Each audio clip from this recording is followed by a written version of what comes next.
Bab 5241 Kau berkeringat deras. Saat Lin Bai muncul, Luo Chong mengenalinya. Namun, jelas, Luo Chong tidak mau mengakuinya dan hanya ingin menyingkirkan Lin Bai. Serangan malam apa di kediaman Tuan Kota? Jalan hutan yang layu apa? Tuan Kota ini tidak mengerti apa yang kau bicarakan. Kata Luo Chong dengan wajah tegas, mendengus dingin, tatapannya masih tajam.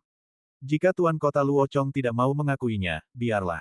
Lin Bai tersenyum, tidak berpanjang lebar, lalu berkata kepada Chen Yule, setengah bulan yang lalu, aku menyerbu kediaman Tuan Kota di malam hari, berharap menemukan beberapa petunjuk tentang Sekte Dewa Darah, tetapi tanpa diduga, alih-alih menemukan petunjuk tentang Sekte Dewa Darah, aku malah menemukan Chen Yun, putri sulung keluarga Chen.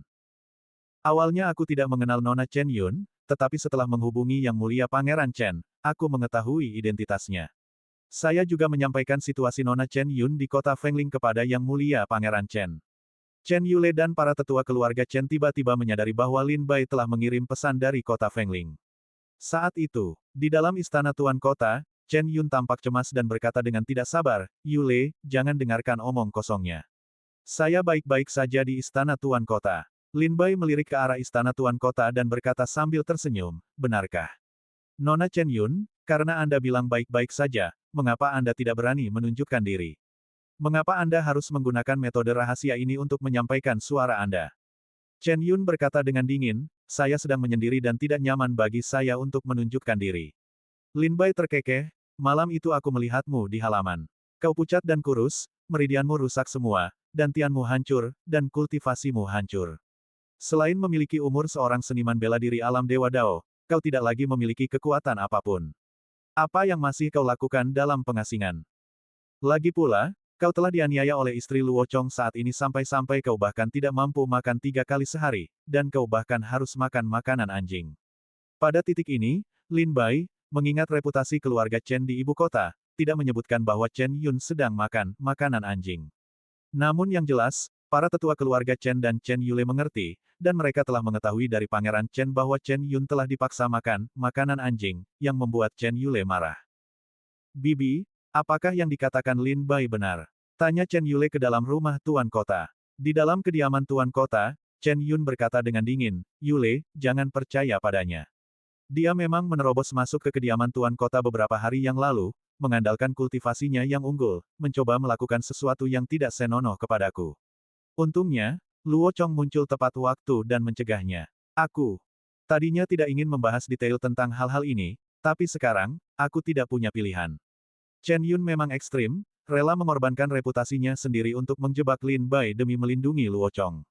Namun, kata-kata Chen Yun membuat Lin Bai semakin merasa kasihan padanya. Bagaimana mungkin Luo Chong begitu kejam pada gadis sebaik itu? Mendengar ini, Chen Yule dan para tetua keluarga Chen langsung menatap Lin Bai dengan tatapan tidak bersahabat. Mata Luo Chong berkilat marah saat ia menggertakkan gigi dan berkata, aku tidak ingin membahas hal-hal ini lagi, tapi...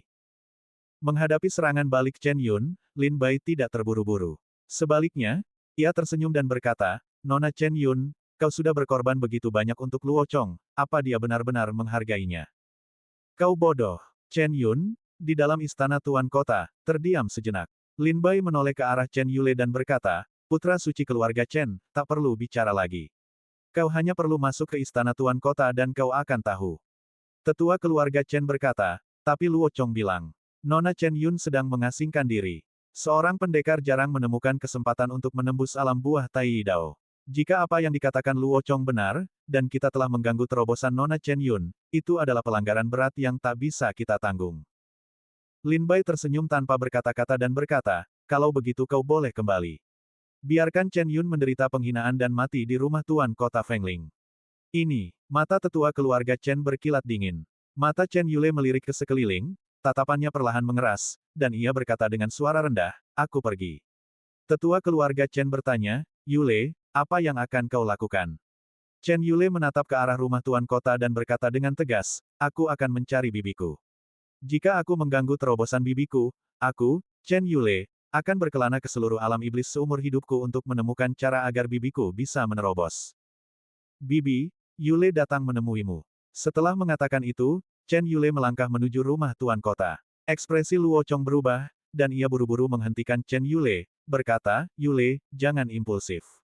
Bibimu sedang menerobos. Chen Yun, di dalam rumah Tuan Kota, juga terdengar cemas. Ia memanggil Chen Yule, Yule, jangan mendekat. Apa kau tidak mendengarkan bibimu? Chen Yule menatap kediaman Tuan Kota dan berkata, Bibi, aku harus menemuimu hari ini apapun yang terjadi. Jika aku tidak menemuimu, aku tidak akan meninggalkan kota Fengling. Setelah mengatakan itu, Chen Yule menoleh ke Luo Chong dan berkata, jika apa yang dikatakan Lin Bai benar, Luo Chong, kuharap kau sudah menemukan tempat pemakamanmu sendiri. Setelah itu, Chen Yule melangkah dengan percaya diri menembus kehampaan dan tiba di depan kediaman Tuan Kota. Luo Chong ingin terus menghalangi Chen Yule, tetapi pada saat itu, seorang tetua keluarga Chen tiba-tiba muncul di depannya, meletakkan tangannya di bahunya, Tuan Kota Luo Chong, mari kita nikmati pemandangan di sini. Luo Chong melirik tangan di bahunya, tangan itu seolah memiliki kekuatan segunung, membuatnya tak bisa bergerak sedikit pun. Tak berdaya, Luo Chong hanya bisa menyaksikan Chen Yule berjalan memasuki kediaman Tuan Kota. Kediaman Tuan Kota dilindungi oleh susunan sihir. Tanpa perintah Luo Chong, tak seorang pun akan mengaktifkan susunan sihir itu. Chen Yule tiba di depan kediaman Tuan Kota, mengacungkan pedangnya dan berdiri di atas susunan sihir itu, mencoba menghancurkannya. Setelah beberapa kali mencoba, susunan sihir itu tetap utuh. Tuan Kota Luo Chong, berikan perintah. Aktifkan susunan sihir kediaman Tuan Kota, kata tetua keluarga Chen kepada Luo Chong. Luo Chong berkata dengan dingin, aku tidak akan membiarkanmu masuk dan mengganggu terobosan Yuner. Mendengar Luo Chong tidak mau membuka susunan sihir itu, Chen Yule hanya bisa mengandalkan kekuatan kasar, menebas susunan sihir itu dengan pedangnya. Lin Bai mendesah pelan, diam-diam berjalan ke sisi Chen Yule, dan terkekeh, aku akan membantumu. Lin Bai juga tak berdaya, ia tidak ingin terlibat dalam masalah ini, tetapi jika terus berlarut-larut seperti ini, akan buruk baginya untuk menaklukkan Luo Chong. Lin Bai mengulurkan telapak tangannya dan menekannya ke susunan sihir di depannya. Tak lama kemudian, riak hitam menyebar, dan sebuah celah muncul di susunan sihir yang menyelimuti istana Tuan Kota. Terima kasih, kata Chen Yule dingin, lalu melangkah masuk. Ekspresi Luo Chong berubah drastis, dan keringatnya pun terlihat.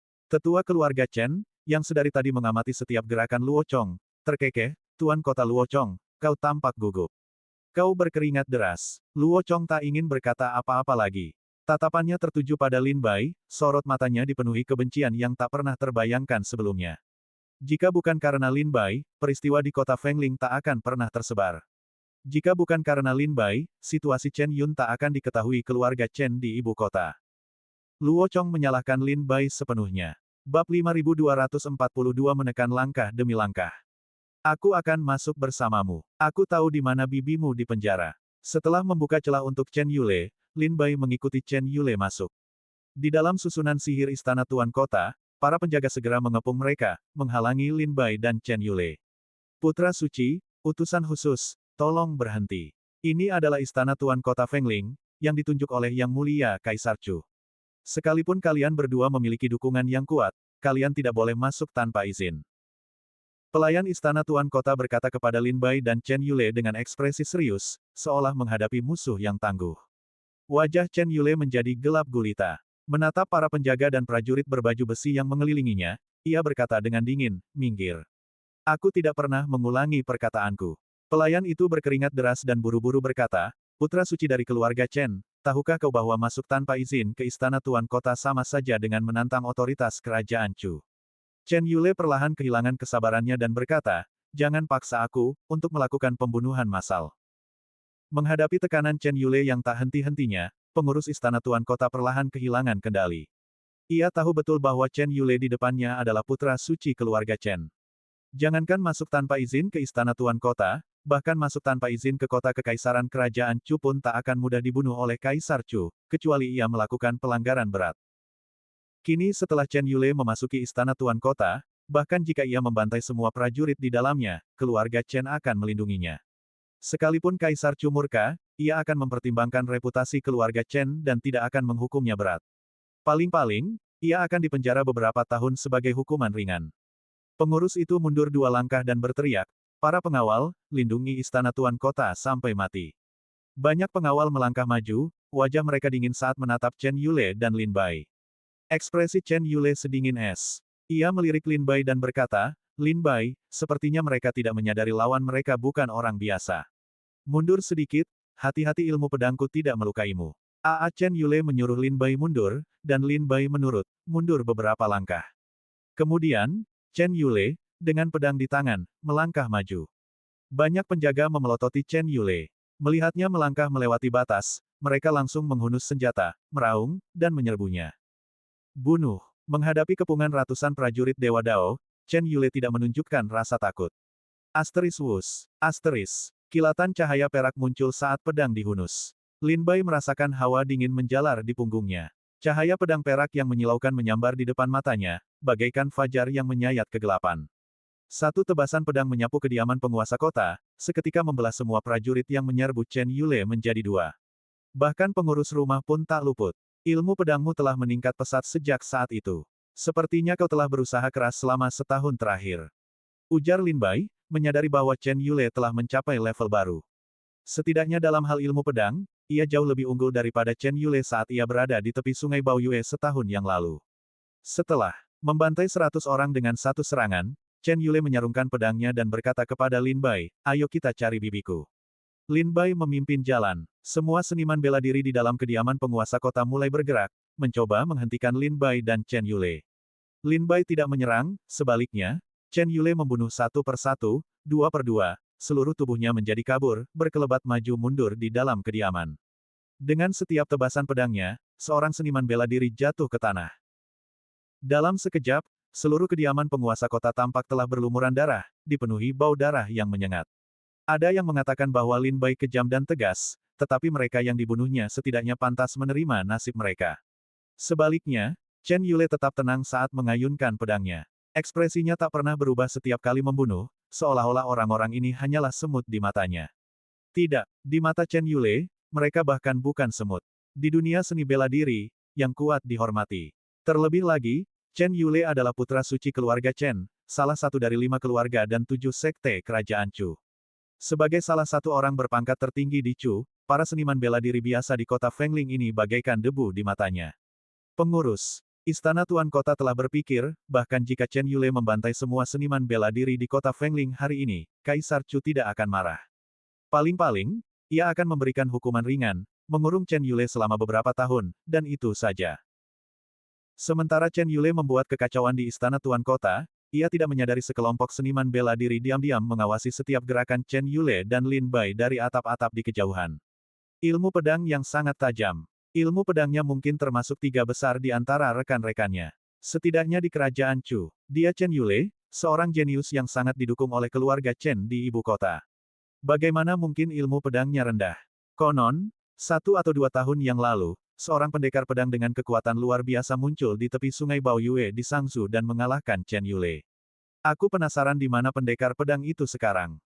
Sekelompok seniman bela diri melihat ilmu pedang Chen Yule dan tak kuasa menahan diri untuk tidak kagum. Semuanya, jangan terlalu banyak berpikir. Sekarang kita harus memikirkan solusinya. Begitu Chen Yule menemukan Chen Yun, semuanya akan berakhir. Cek-cek, merepotkan. Kota Fengling adalah tempat yang telah kita bangun dengan susah payah dalam jangka waktu yang lama, tetapi kita tidak pernah menyangka akan dihancurkan oleh seorang wanita. Petik 2. Luo Chong. Luo Chong, beraninya dia meninggalkan Chen Yun setelah memulai sesuatu dengannya. Ini telah memaksa keluarga Chen di ibu kota untuk melampiaskan amarah mereka. Apa yang harus kita lakukan? Orang-orang ini jelas merupakan seniman bela diri dari Sekte Dewa Darah. Terlebih lagi, mereka semua adalah anggota tingkat tinggi Sekte Dewa Darah, termasuk penguasa kota Wen, pelindung Zhao, dan pelindung Zhang. Setelah Luo Chong menghubungi para prajurit Sekte Dewa Darah, penguasa kota Wen, pelindung Zhao, dan pelindung Zhang segera tiba di kota Fengling. Kota Fengling mungkin akan hancur. Jika kota Fengling jatuh, semua rencana Sekte Suci harus ditunda. Membangun kembali menara penyegel Dewa Darah tidak akan memakan waktu 1 atau 2 tahun. Atau, haruskah kita membunuh putra suci keluarga Chen? Jika kau berani membunuh Chen Yule, aku jamin besok pagi, keluarga Chen akan menyapu bersih seluruh kesu. Ini merepotkan. Para anggota Sekte Dewa Darah memperhatikan Chen Yule dan Lin Bai mengejar mereka tanpa henti, tetapi tidak memiliki cara untuk melawan. Jika para prajurit yang dikirim oleh Yang Mulia Pangeran Chen berasal dari divisi Zhaoxing, Sekte Dewa Darah bisa saja membunuh mereka. Namun, orang yang datang adalah Chen Yule, yang membuat anggota Sekte Dewa Darah berpikir keras. Semuanya, jangan hanya berdiri tercengang. Metode apa yang harus kita gunakan? Seseorang di dalam Sekte Dewa Darah mulai cemas. Meskipun mereka tidak memahami rencana Sekte Dewa Darah, jelas bahwa sekte tersebut sangat menghargai kota Fengling. Jika tidak, penguasa kota Wuwen, pelindung Zhang, pelindung Zhao, dan yang lainnya tidak akan tiba di kota Fengling untuk mengawasi situasi secepat itu setelah kejadian. Lagi pula, penguasa kota Wuwen, pelindung Zhang, dan pelindung Zhao semuanya adalah tokoh-tokoh berpangkat tinggi yang muncul di dalam Sekte Dewa Darah. Beritahu pemimpin sekte dan biarkan dia yang memutuskan. Penguasa kota Wuwen akhirnya menarik napas dalam-dalam.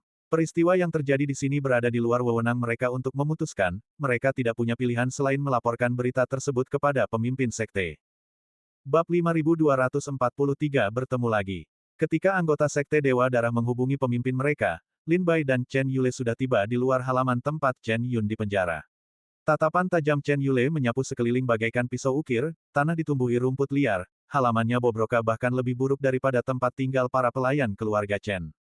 Chen Yule bahkan merasa Lin Bai telah membawanya ke tempat yang salah. Kau yakin ini tempatnya? Lin Bai tersenyum pahit. Kau tidak menyangka ini, kan? Saat aku datang ke sini, aku juga tidak menyangka Chen Yun tinggal di sini. Wajah Chen Yule memucat, dan ia menendang pintu hingga terbuka. Di balik pintu berdiri ratusan seniman bela diri, siap bertempur. Di belakang 100 seniman bela diri itu berdiri seorang wanita kurus berpakaian rami sederhana, wajahnya pucat. Itu adalah Chen Yun. Ketika Chen Yun melihat Chen Yule, sulit untuk membedakan apakah dia senang atau sedih.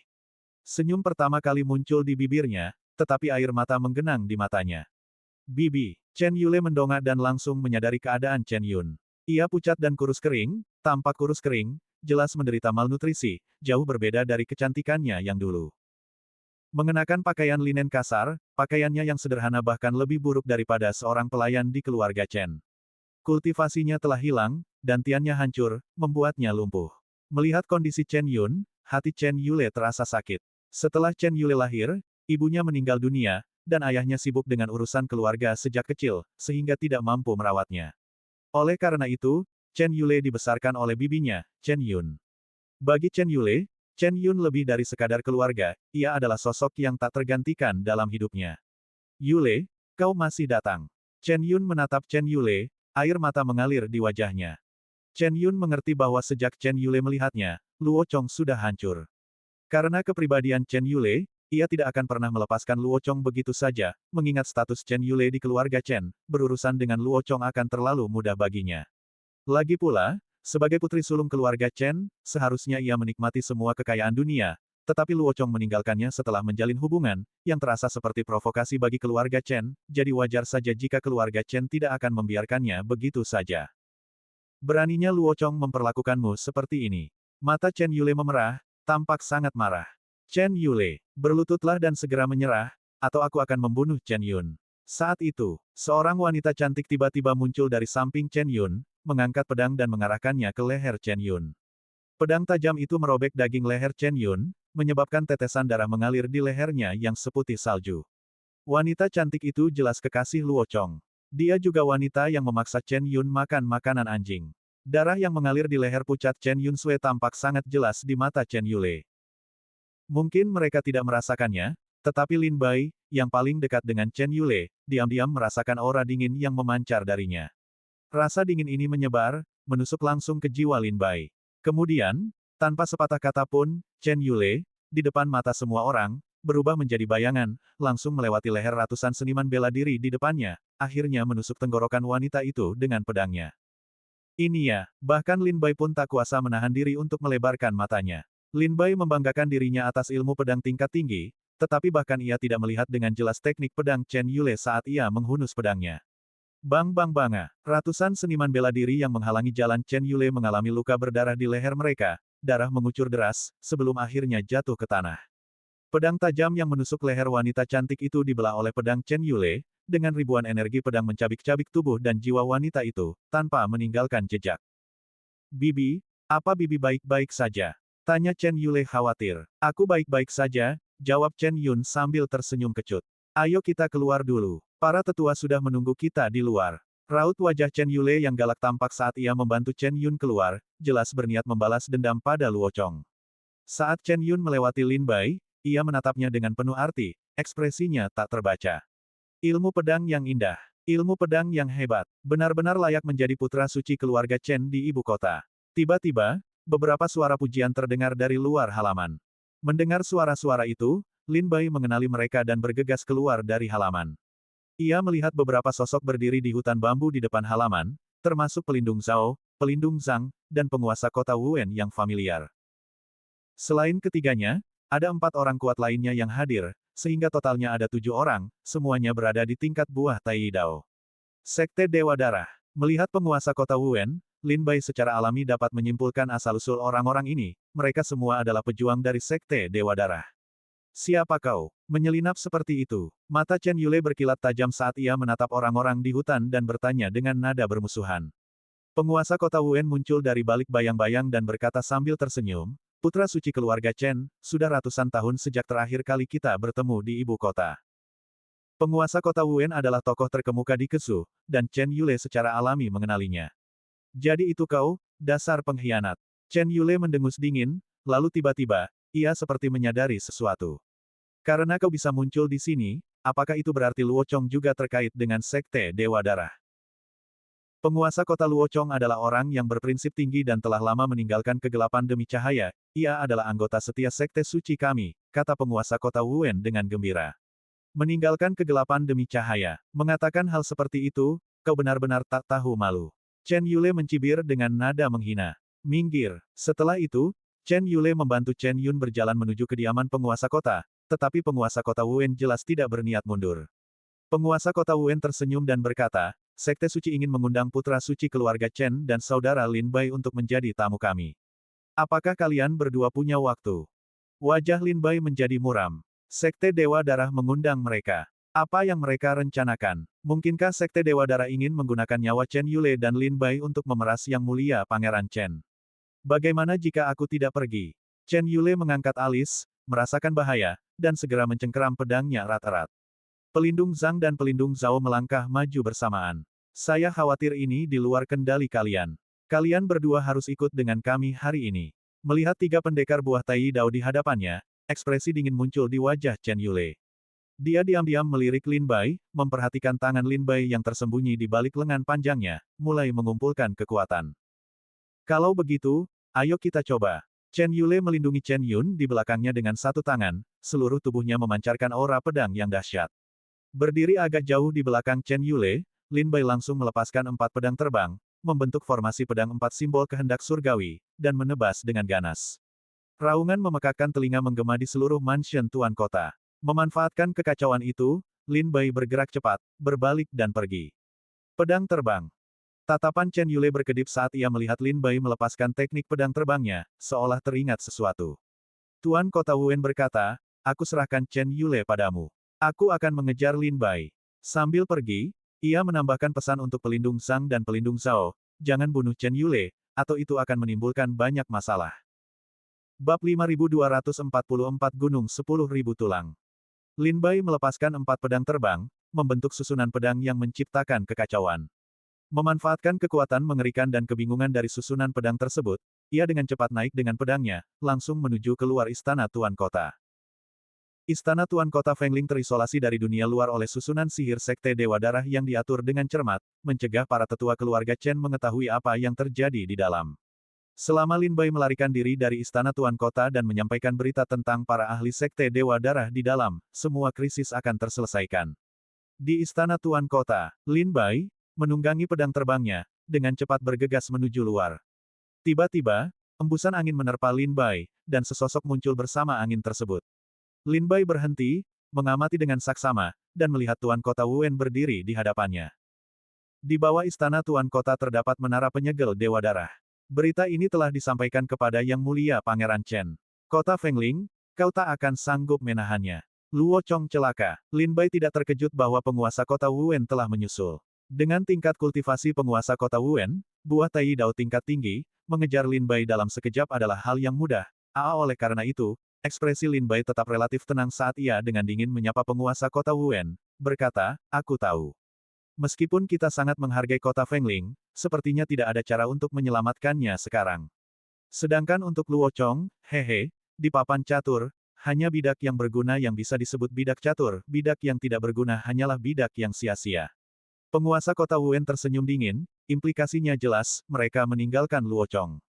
Lin Bai bingung. Karena Sekte Dewa Darah sudah tahu kota Fengling akan hancur dan berniat meninggalkan Luochong, mengapa mereka masih muncul di kota Fengling?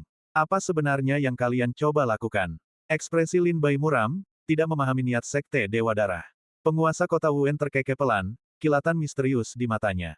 Kita sudah berkorban begitu banyak, bukankah seharusnya kita setidaknya mendapatkan sesuatu sebagai balasannya? Metodemu sudah siap, tanya penguasa kota Wen tiba-tiba. Jantung Lin Bai berdebar kencang. Alasan ia rela berdebat dengan penguasa kota Wen sebenarnya adalah untuk mempersiapkan tulang iblis mata air kuning. Namun, pertanyaan penguasa kota Wen dengan jelas menunjukkan bahwa ia telah mengetahui tipu daya Lin Bai. Kini setelah tipu dayanya terbongkar, Lin Bai tak lagi menahan diri. Ia mengeluarkan tulang iblis mata air kuning dan segera mengintegrasikannya ke dalam tubuhnya, berniat bertarung sampai mati. Penguasa kota Wen mencibir, melangkah maju, dan memisahkan tulang iblis mata air kuning dari Lin Bai Te. Pada saat tulang itu hendak menyatu. Pada saat yang sama, ia memukul dada Lin Bai dengan telapak tangan, menyegel kultivasi dan kekuatan spiritual Lin Bai, menyebabkan Lin Bai kehilangan kesadaran. Tulang iblis mata air kuning pun jatuh ke tangan penguasa kota Wen. Tepat sebelum Lin Bai pingsan, samar-samar ia mendengar gumaman penguasa kota Wen, jadi itu salah satu harta karun istana iblis 9 neter, tulang iblis mata air kuning. Pantas saja kau langsung memiliki kekuatan alam buah Tai Dao. Lin Bai ditundukkan oleh penguasa kota Wen, dibawa pergi dalam keadaan tak sadarkan diri. Ia tak tahu berapa lama waktu telah berlalu. Ketika Lin Bai terbangun dengan lesu, ia mendapati dirinya dikelilingi aura dingin yang menusuk tulang, seolah-olah ia berada di dalam gua es berusia 10.000 tahun. Sudah bangun, suara Chen Yule terdengar dari sampingnya. Lin Bai membuka matanya dan melihat sekeliling.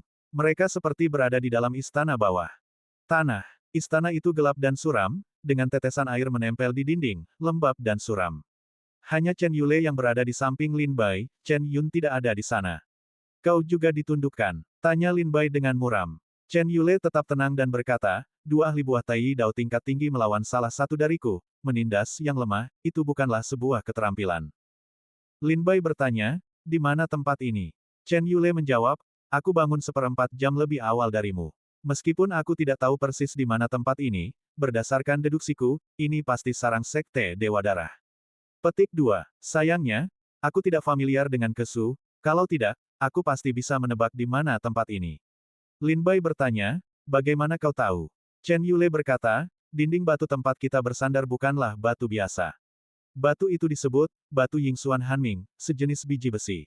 Setelah dimurnikan oleh pemurni senjata, batu itu dapat digunakan untuk mengekstrak besi ilahi Yingxuan Hanming. Besi ilahi ini cukup terkenal dan berharga bahkan di kerajaan Chu. Jika aku tahu lebih banyak tentang Kesu, mungkin aku bisa tahu di mana biji besi jenis ini ditemukan.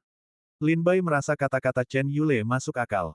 Karena ia mengenali besi ilahi ini, ia dapat menyimpulkan lokasi sarang Sekte Dewa Darah berdasarkan karakteristiknya yang unik. Tidak perlu. Akan ku beritahu. Suara penguasa kota Wen bergema di istana bawah tanah yang gelap. Serangkaian langkah kaki yang jelas mendekat, dan sesosok muncul dari kegelapan menuju Lin Bai dan Chen Yule. Orang ini tak lain adalah penguasa kota Wen.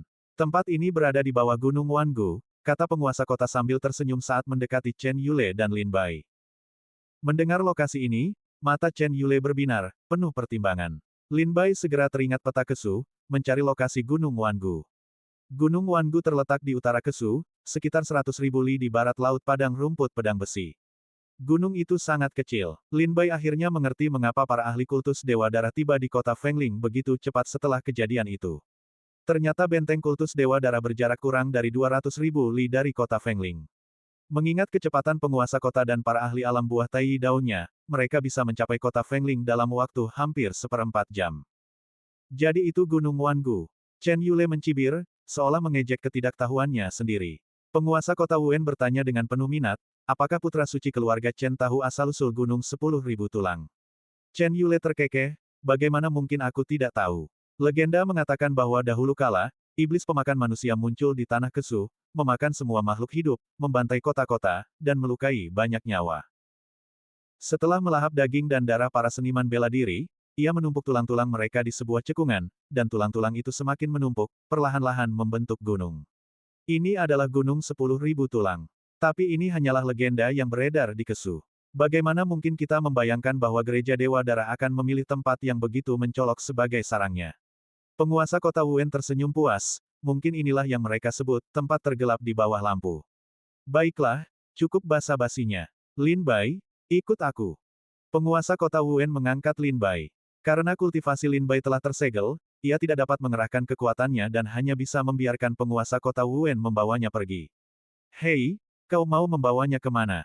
Tanya Chen Yule dengan nada muram. Ini tidak ada hubungannya dengan putra suci, penguasa kota Wen terkekeh. Lalu bagaimana denganku? Tanya Chen Yule lagi. Putra suci bisa duduk diam di sini. Dengan itu, penguasa kota Wen, bersama Lin Bai, menghilang ke dalam kegelapan yang pekat. Melihat kepergian penguasa kota Wen, senyum dingin perlahan tersungging di bibir Chen Yule. Ia menatap dadanya, tempat sebuah tato terukir. Saat itu, tato itu tampak hidup, menggeliat di sekujur tubuhnya. Bab 5245 Gerbang Batu. Istana bawah tanah itu remang-remang. Untungnya, Lin Bai dan penguasa kota Wen, yang satu adalah Dewa Dao tingkat puncak dan yang lainnya adalah Dewa Tai tingkat tinggi, memiliki penglihatan yang luar biasa dalam kegelapan, sehingga mereka tidak akan menabrak dinding. Tetesan air meluncur menuruni dinding batu, jatuh ke tanah dengan suara gemericik yang menggema di kegelapan, mengirimkan rasa dingin di tulang punggung. Kau mau membawaku kemana? Untuk menemui pemimpin kita. Dalam kegelapan, penguasa kota Wen menekan bahu Lin Bai, praktis mendorongnya ke depan. Sepertinya selain Lin Bai dan penguasa kota Wen, tidak ada orang lain di istana bawah tanah ini, keheningan itu menakutkan. Pemimpin. Jantung Lin Bai berdebar kencang. Sejak tiba di Kesu, Lin Bai telah bertemu banyak anggota kuat dari Sekte Dewa Darah penguasa kota Wen, pelindung Zhang, pelindung Zhao, dan yang lainnya semuanya berada di alam buah Dao Tai tingkat tinggi tetapi ia belum pernah bertemu dengan pemimpin Sekte Dewa Darah. Lin Bai bukan hanya belum pernah melihatnya sebelumnya, tetapi penyelidikan oleh divisi Zhaoxing hanya mengungkapkan bahwa Sekte Dewa Darah memiliki seorang pemimpin, tetapi tidak ada informasi lain tentangnya. Penguasa kota Wen telah menangkapnya dan membawanya ke Gunung 10.000 Tulang, memerintahkannya untuk bertemu dengan pemimpin Sekte Dewa Darah. Lin Bai memiliki firasat buruk tentang hal ini. Namun, penguasa kota Wen telah menyegel kekuatan kultivasinya, mencegahnya mengerahkan energi spiritual dan melawan. Dia hanya bisa mematuhi perintah penguasa kota. Anehnya, menyegel anggota klan surga pemakan bukanlah tugas biasa. Segel biasa yang memasuki tubuh klan surga pemakan akan langsung hancur oleh kekuatan pemakan dan lenyap. Namun, metode penguasa kota Wen untuk menyegel Lin Bai jelas sangat canggih. Tidak hanya menyegel kekuatan kultivasi Lin Bai, tetapi bahkan buah dao surga pemakan pun tampaknya telah tertidur lelap.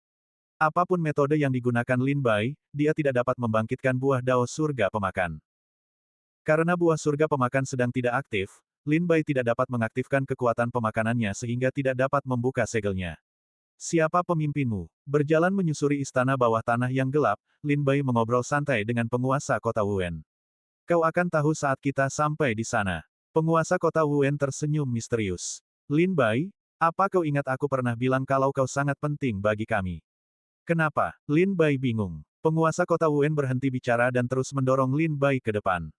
Lin Bai merasakan hawa dingin di sekitarnya semakin kuat, kekuatan dingin yang menusuk tulang menembus tubuh dan jiwanya, menyebabkan embun beku merayapi alis dan pelipisnya. Sepertinya kita akan masuk ke bawah tanah. Meskipun istana bawah tanah itu dibangun dengan cerdik, tanpa lereng atau anak tangga, Lin Bai masih merasa mereka semakin tenggelam. Penguasa kota Wen tidak menjawab. Pada saat ini, di istana bawah tanah yang remang-remang di depan, api biru yang mengerikan menyala di dinding di kedua sisi, menerangi sebuah lorong. Di ujung lorong berdiri sebuah pintu batu yang telah lama tersegel. Rune dan pola-pola aneh terukir di atasnya, memancarkan aura kuno dan perubahan yang kaya. Di depan pintu berdiri dua pelindung Sekte Dewa Darah, pelindung Zhang dan pelindung Zhao, berdiri dengan hormat. Mendengar langkah kaki penguasa kota Wen dan Lin Bai, mereka menoleh. Apakah kalian siap? Tanya penguasa kota Wen, sambil menuntun Lin Bai.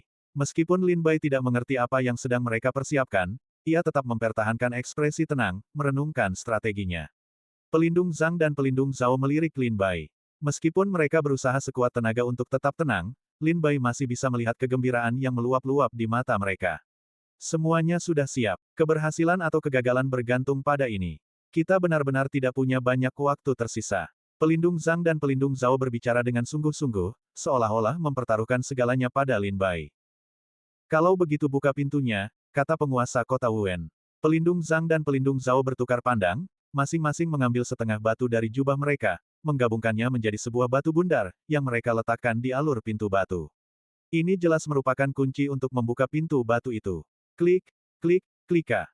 Kunci yang tertanam di alur itu memancarkan cahaya yang menyilaukan, dan sebuah kekuatan memancar darinya, menyebabkan pola dan rune di seluruh pintu batu bersinar. Suara nyaring terdengar, seolah-olah sebuah mekanisme telah diaktifkan, dan pintu batu itu berderit terbuka, perlahan memperlihatkan retakan. Masuk. Penguasa kota Wen mendorong Lin Bai dari belakang, membuatnya berjalan melewati pintu batu itu. Apa isinya? Apa yang kau inginkan? Bahkan sekarang, Lin Bai masih tidak mengerti apa yang diinginkan penguasa kota Wen dan para prajurit kultus Dewa Darah. Teruslah maju, Lin Bai. Kau orang yang cerdas, kau seharusnya mengerti bahwa kau tidak punya jalan keluar lain selain terus maju, kata penguasa kota Wen sambil tersenyum. Lin Bai melirik ruang gelap di balik pintu batu, yang memberinya rasa tertindas yang kuat, seolah-olah raksasa kuno mengintai di kegelapan. Ia tertawa, kau membuatnya terdengar seperti aku bisa selamat jika aku masuk. Penguasa kota Wen berkata, masuklah, dan kau punya peluang 50% untuk selamat, jangan masuk, dan kau pasti tidak akan selamat. Sambil berbicara, pelindung Zhang dan pelindung Zhao secara bersamaan mengaktifkan kekuatan mereka, melepaskan kekuatan alam buah Tai Dao tingkat atas, memaksa Lin Bai untuk maju.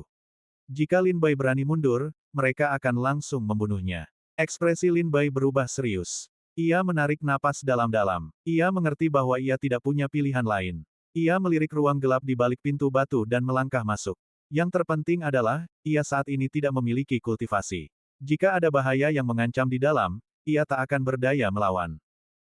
Namun, berdasarkan informasi bermanfaat yang diperoleh Lin Bai dari penguasa kota Wen, ia menilai bahwa di balik pintu batu ini pastilah pemimpin sekte Dewa Darah mereka. Asteris boom. Asteris saat Lin Bai masuk, pintu batu itu terbanting menutup. Asteris wash. Wash. Wash. Asteris sesaat setelah pintu batu tertutup, api biru yang mengerikan menyala di ruang gelap di belakangnya, menerangi area tersebut. Lin Bai melihat sekeliling, ruang di balik pintu batu itu tidak luas. Di tengahnya terdapat panggung tinggi, di atasnya duduk seorang mumi lelaki tua. Patut dicatat bahwa anak tangga tinggi dan ruang di bawahnya dipenuhi tumpukan kerangka. Setelah mengamati sekelilingnya sejenak, tatapan Lin Bai tertuju pada mayat mumi.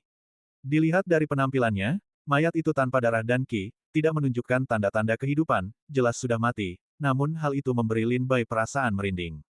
Ketika tatapan Lin Bai tertuju padanya, entah kenapa, Lin Bai merasa mayat itu seolah sedang mengamatinya juga. Klan, surga, pelahap, sebuah suara serak dan rendah bergema di ruang yang sunyi. Saat Lin Bai mendengar suara itu, tatapannya kembali ke mayat yang telah dimumikan itu. Intuisinya mengatakan bahwa suara itu miliknya. Suara berderak terdengar saat mayat itu perlahan mengangkat kepalanya, memperlihatkan sepasang mata merah darah di bawah helaian rambut abu-abu yang tipis, menatap Lin Bai. Aura samar kekuatan melahap terpancar darinya. Klan pelahap, seru Lin Bai terkejut, tenggorokannya tersengal-sengal.